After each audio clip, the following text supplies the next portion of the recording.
And, Jennifer, what Max points out is a long-term view of what happens now that Sinwar is dead. I'm just curious what his killing means for the region. President Biden said it was a good day for the world and opened the way for a possible hostage deal, which is the short-termiest of short-term goals.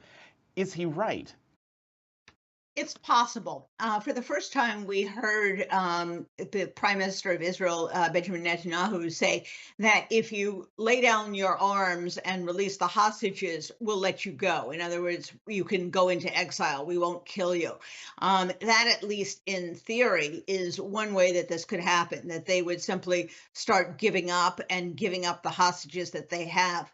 What's significant about the killing of Sinwar is that there is no other leader that will emerge.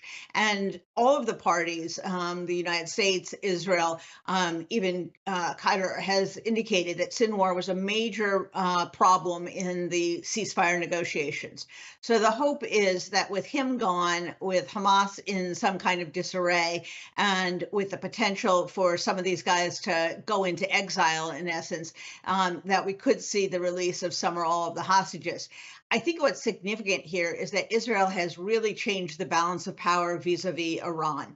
Iran operates in the region through surrogates, Hamas, but more so with Hezbollah, which had a huge military infrastructure. Not only has Israel decimated its leadership, as Max said, but it's destroyed as much as half of their arsenal.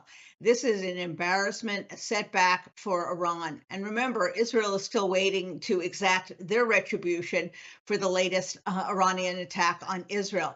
So what's going to be very interesting to see is what Iran does. Do they become super aggressive, put their feet to the metal to the pedal and start racing ahead on their nuclear plans?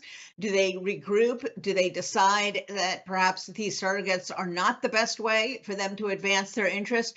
That's going to be a real interesting thing. And as something that I see as a sign of weakness, Iran has been traveling around the Middle East, going to Saudi, their arch enemies, I think trying to drum up some kind of support. So I think they are back on their heels. And for the first time, I think we've really had a change of the balance of power in the region.